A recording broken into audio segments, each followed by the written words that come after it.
Pendant la transition. Oui, c'est une histoire montée. Je peux la compter, ça va nous prendre du temps. Non, on Moulunda, mais j'ai dit, ça a été dit à la télé. Détail, oui. Moulunda, la rencontre avec Moubaké, j'ai tout suivi, j'étais à Kigali. Je vous recommande je t'en prie, je connais la manipulation. Moi, je suis journaliste informé, je vais au-delà de la manipulation. Je peux te restituer l'histoire. Moulunda était reçu, c'était dit la prière qu'il a faite et toute la manipulation autour. Je t'ai dit, c'est de la manipulation. Bon, revenons à la deux, je ne partage pas cette approche congolaise qu'on devient président pour aller construire une route chez soi. C'est qu'il n'allait pas devenir ou ne deviendra pas président pour aller construire une université. Il va devenir président pour le Congo. Ce n'est pas pour construire une université au Kassaya, je ne partage pas cette approche-là. Pas du tout. C'est votre point de vue. Oui. D'accord. Laissons les débats. Je crois que c'est fondamental pour la compréhension de la République. Revenons à l'actualité. Alors, Tshisekedi s'est réveillé ce matin, il s'est enfermé dans sa chambre. Il s'est enfermé. Il n'est pas sorti de sa chambre, le pauvre Moubaké. J'ai bien aimé son rôle aujourd'hui, il pousse Tshisekedi au radicalisme, a tenté de le ramener à la raison, il n'a pas réussi. C'est lui qui pousse Moubaké. L'homme qui pousse Tshisekedi au radicalisme, c'est le plus radical. Les faucons dont il était au salon, Tshisekedi s'est enfermé dans sa chambre, Moleka était là, Maman Marthe était là. Moleka a fait un aller-retour à Brazzaville pour rassurer, pour demander un peu de compréhension. Il est revenu. Tshisekedi est sorti de sa chambre dans l'après-midi. Il a traversé tout le salon pour aller à son bureau. Sur la paillette? Non, il a le bureau dans la cour de sa parcelle. Oui. Il était là à son bureau. Ses collaborateurs l'ont suivi. Mais président, qu'est-ce qui se passe? Selon nos sources, en tout cas, qui sont des sources dignes des fois, tout ce qu'il a trouvé à dire, je suis désolé. En tout cas, c'est un message. Il est désolé. Pourquoi? Qu'il est désolé. Il n'avait pas de réponse à donner. Mais je crois que c'est un message que Tshisekedi envoie au monde. Je crois qu'il dit au monde de les laisser dans son coin. Je ne vois plus quel autre chef d'État africain prendra le risque demain de le rencontrer et de discuter avec lui. En tout cas, il s'est disqualifié. Parce que c'était un rendez-vous qui a été négocié, qu'il a accepté. Quelle que soit sa position par rapport aux élections de 2011, par rapport au pouvoir de Joseph Kabila, il avait pris rendez-vous avec un chef d'État. Il était tenu de répondre à ce rendez-vous. S'il n'était pas d'accord sur la démarche, il aurait dû décliner le rendez-vous. Personne ne l'y a contraint. Abbas était chez Tshisekedi jeudi. Il a parlé avec Tshisekedi. Je suis sûr que tout de suite après, il a traversé pour aller dire au président Denis Sassou Nguesso que c'est OK, c'est conclu. Il semble, certaines sources, qu'il aurait exigé une invitation physique qui lui aurait été adressée en début de semaine, mardi précisément. Mais de faire attendre un chef d'État, de le faire attendre pendant toute une journée, sans chercher à s'expliquer, sans envoyer des excuses. Et quand on deviendra chef d'État, qu'est-ce qu'on va faire vis-à-vis d'autres chefs d'État? Quel message notre leader, qui est ici le plus grand leader historique de l'opposition, envoie au monde? Mais moi, je crois qu'en fait, Tshisekedi, comme nous le savions, en tout cas au niveau de Congo News, qui a 2-3 semaines, il a eu une longue discussion avec ses collaborateurs. En tout cas, il s'est retrouvé à court d'arguments. Ils ont exercé des pressions sur lui. Et pour finir, il leur a dit, laissez-moi faire selon ce que je pense. Je crois, à mon point de vue, que son inflexibilité le mène à sa perte. Un peu comme quand il a été désigné Premier ministre élu de la CNS. Il est resté dans cette peau-là pendant 10 ans. Je crois qu'il faudra 10 ans pour qu'il sorte de la peau du président autoproclamé. Et pendant ces 10 ans, la roue de l'histoire continuera à tourner. Et le rapport de force auront peut-être changé, parce que c'est peut-être ce que Tshisekedi ne comprend pas. Parce que l'UDPS d'aujourd'hui n'est pas l'UDPS des années 90. Je me rappelle que dans les années 90, quand l'UDPS appelait à une journée ville morte, la ville n'était pas réalisée. Mais ici, après les élections, Tshisekedi a appelé, l'UDPS a appelé une grève générale, mais les gens ont vaqué à leurs occupations. Mais alors, juste une question. Les militants de l'autre côté à Brazzaville, qui nous suivent d'ailleurs en ce moment, le protocole du président Sassou, les cadres même, Moleka, qui a fait plusieurs fois les déplacements de Brazzaville, quel argument ils pourront développer maintenant? Non, moi je ne crois pas qu'ils auraient un argument à développer, parce que de toute façon ils vont rester dans la spéculation. Tant qu'ils savent pas ce qui s'est passé, c'est un problème. Je ne sais pas si l'UDPS va communiquer demain. Jusqu'à ce soir, l'UDPS n'a pas communiqué. Je ne vois pas ce que les militants vont se dire. Ils vont rester dans la spéculation. D'abord, quant à savoir ce qui s'est réellement passé. Chacun viendra avec sa version, tant que le parti n'aura pas fixé les esprits. Mais en fait, je reste convaincu que c'est comme... je ne sais pas si Tshisekedi est conscient ou inconscient de ce qu'il fait. J'ai l'impression qu'à chaque moment, à chaque tournant, il le fait exactement ce que Kabila attend qu'il fasse. Ah bon? Oui. Parce que de ne pas aller rencontrer Sassou arrange... Mais tout le monde est parti. Monsengo est parti. Mais arrange Kabila. Kabila n'est pas très favorable à la médiation de Sassou. Kabila n'est pas favorable à la médiation internationale. C'est connu de tous les médias informés. À chaque moment historique déterminant, Tshisekedi, je suis convaincu que c'est un allié passif de Joseph Kabila. À chaque tournant historique, il pose l'acte. Quand il reste en dehors du processus, mais ça profite. Mais c'est pas fort de dire À ceux qui sont- que c'est un allié passif. C'est un allié passif, conscient ou inconscient. À chaque moment, je vais donner un exemple. À le donner. Je vais donner un exemple. En 2005, Tshisekedi dit je sors du processus. Et puis, à un moment donné, après le référendum, il dit je rentre du processus. J'ai entendu dans le milieu du poids de qu'est-ce qu'il vient encore faire dans le processus.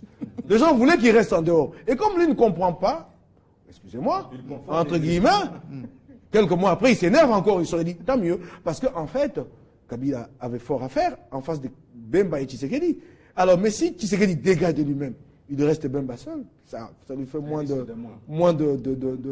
d'efforts. Alors, Baron Badibanga, voyons d'abord, vous les juristes, avec vos principes, etc., vous prenez rendez-vous avec un chef d'État, vous prévenez pas, à la dernière minute, vous ne vous présentez pas, du point de vue de protocole, tout ça, comment ça fonctionne? Et du point de vue d'homme d'État. Voilà. Là, c'est une question qui nous ramène tout droit en relations internationales. Oui. C'est une incidence diplomatique grave, gravissivement irréparable. Incident diplomatique. Oui, c'est un incident diplomatique grave. Grave lorsque vous avez... je ne veux pas revenir sur les propos des leaders et de ceux de Mike Mukebai par rapport à tout ce protocole d'une république mis à la disposition pas de n'importe qui, d'un homme d'État congolais. Tu sais qu'il n'est pas n'importe qui dans ce pays. C'est l'image de la République qui est ternie. Le réformateur de la classe politique congolaise, je regrette qu'il n'ait pas de mots justes pour stigmatiser ça, parce que je lui ai toujours dit en officiel, tout comme en officieux, que le mal reste le mal, même si tout le monde le fait. Ce n'est pas parce que c'est aujourd'hui Tshisekedi qui marche sur les principes diplomatiques qu'au nom de ses accointances, qu'ils veulent justifier l'injustifiable. Non. C'est un mal gravissivement irréparable sur le plan diplomatique. Devant les faits, on s'incline.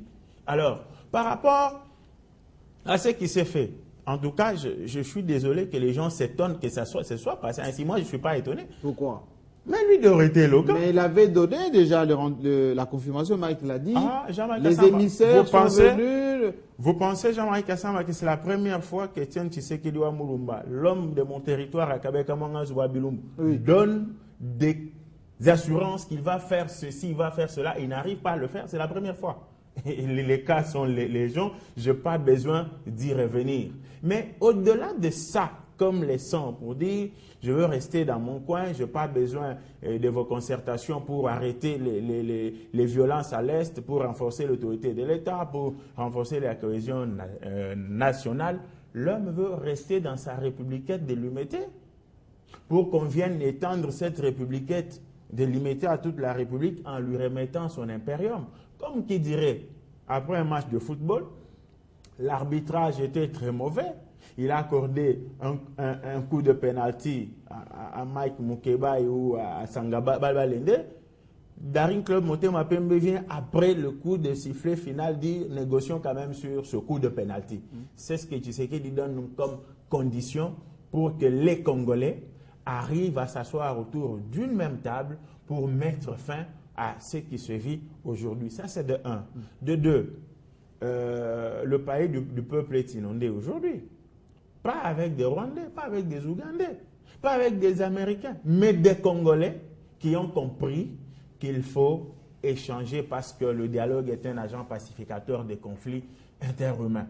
Mais lorsque quelqu'un estime que sans lui, ce dialogue n'aura pas lieu, sans lui, la République n'existera plus. J'ai rappelé le samedi passé ici qu'avant Tshisekedi Kabila Lumumba a existé, Tshombe a existé et consorts, ils sont passés. Mais notre République, Mobutu compris. Mobutu compris. Oui. Demain, je ne serai plus, mais la République doit exister. Mais qu'est-ce qu'on aura légué aux générations futures? Comment le président Sassou va vivre un peu, enfin, a vécu la situation? Enfin, on ne se met pas à sa place, mais on essaie de comprendre. Je n'aimerais pas être dans sa peau. Mais je comprends plutôt le degré de frustration. Je veux même pas, parce qu'on parle de frustration, c'est en termes diplomatiques pour cacher ce qui est cru. Ce qui est cru, c'est l'humiliation d'un chef d'État qui vous attend, qui a annoncé à la communauté internationale, à son peuple, qu'il attendait un homme d'État congolais. C'est de l'humiliation. Quand on va dans des termes frustration, c'est diplomatique pour alléger les choses. C'est de l'humiliation. Mais comme Sassou a toujours eu, de manière historique, j'ai rappelé une fois que c'est entre autres lui, à travers son combat, qui a fait que Mandela soit libéré à l'époque. Donc il a été un partisan incontournable de la fin de l'apartheid. Il a même édité un ouvrage à ce titre intitulé « Parler vrai pour l'Afrique ». Qu'il ne se fatigue pas. S'il estime qu'au-delà de cette humiliation, il peut toujours faire un pas pour échanger avec cet homme d'État congolais, c'est pas mal. Oui. Mais à ce stade, il ne faut pas qu'on mette les gants. Je veux dire que les militants de l'UDPS étaient déjà dans les alentours de la résidence du leader Maximo pour l'accompagner au beach, parce que dans l'imaginaire de tous ces gens, et on les connaît bien, lorsque le leader va à Brazzaville, peut-être il reviendrait avec l'Imperium. Est-ce que refuser d'aller rencontrer Sassou Nguesso, c'est Sassou Nguesso entre guillemets qui avait volé la victoire de Tshisekedi en 2011. Donc, je ne veux pas revenir sur ce que lui leur a dit, mais je suis Kassaïen de Kabé Kamanga. Comme lui? Oui, comme Tshisekedi, je peux me dire que Tshisekedi Ouamouloumba c'est mon oncle paternel et vous en savez quelque chose. Oui. Je veux tout simplement dire que lorsque chez nous, François Mwamba Chimbi va avec son argent privé installer de l'eau potable. Pas l'argent privé. C'est le pouvoir qu'il avait donné. Laissez parler. Je suis en matière d'administration des preuves. Et si je te demande de le prouver ici, tu ne le feras pas. Je prouverai. Attendez. Il faut faire. Laissez finir. Votre tour va venir. Oui. Même si c'est l'argent lui venu de quelque part, je parle de ce don, d'un fait. Il va donner pour une fois dans l'histoire de mon territoire que je partage avec Tshisekedi de l'eau potable à ma population, à mes frères, à mes mères. 2 semaines après, on déterre la tuyauterie pour dire nous n'attendons que de l'eau qui viendra de Tshisekedi. Mais aujourd'hui, parce que Tshisekedi, dans l'imaginaire de tous ces gens, Tshisekedi ne le ferait que s'il devient président de la République. Là, je vais dire à Mike Mukebai qu'il a raison de dire qu'il ne deviendrait pas président pour Kabé Kamanga, mais seulement pour la République. Mais Kabé Kamanga fait partie de la République, donc il ferait quelque chose à Kabé Kamanga. C'est ça le sens de l'intérêt et de l'espoir de ces gens. Alors, il faut que la parole tourne. Qu'est-ce qu'ils se disent? Il faut que la parole tourne. Merci. Ils sont déçus jusqu'à la moelle épinière. On a bien compris vous êtes à la fois touché. Attendez.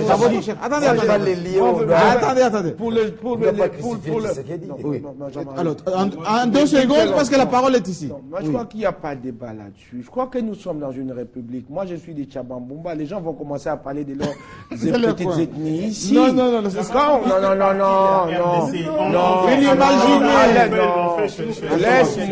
Laisse-moi avancer. Oui. On entend souvent, si j'ai voulu tordre le cou à ce discours, parce que c'est le discours qui est diffusé même chez nous les intellectuels. Tel était Premier ministre, il n'a rien fait chez lui. Non, on ne devait pas, non. Si dans le plan d'ensemble qui est établi, élaboré pour le pays, que Tchabambumba recevoir une école, tant mieux. Mais je ne deviens pas Premier ministre pour faire quelque chose chez moi, en étant Premier ministre. Non, attends. Oui, c'est important. Attends, non, et de ne pas nous faire dire ce que nous n'avons pas dit. Attends. C'est important. Mais attends. Terminez vite, que Ludo prenne la parole. De terminer. Oui, terminez. Je répondais à Ludo, qui disait que bon, les autres n'auront pas une école de Tshisekedi. J'ai dit simplement que nous devons quitter cette façon de voir, de considérer, parce que c'est un discours qui revient souvent dans le débat public. Qu'est-ce que vous avez fait chez vous? Non, on ne fait pas chez soi. C'est-à-dire, il y a un plan général et chez moi est impliqué. Mais on y arrive. Non, oui, mais c'est clair. On y il ne faut pas me poser la question. Parce que je peux avoir été là pendant 5 ans. Mais vous avez fait dans Mais d'autres vous provinces sauf chez Si vous. c'est moi, il ne faut pas que les miens me disent qu'est-ce qu'il a fait chez nous. Si c'est que j'ai fait ailleurs, fait avancer la République, Tant et que mieux. mon mandat c'est terminé, que je n'ai pas réalisé, Oui. il ne faut pas me considérer par rapport à votre petit village de 2000 km. Ou de, Merci bien. Qui fait partie de la République. Merci Il faut beaucoup. le souligner. Merci beaucoup. Alors, de votre village de 2 km. merci beaucoup. Ludo Balekela. Ludo Balekela. Oui, oui. Merci beaucoup. Je vais encore dire un mot par rapport à l'attitude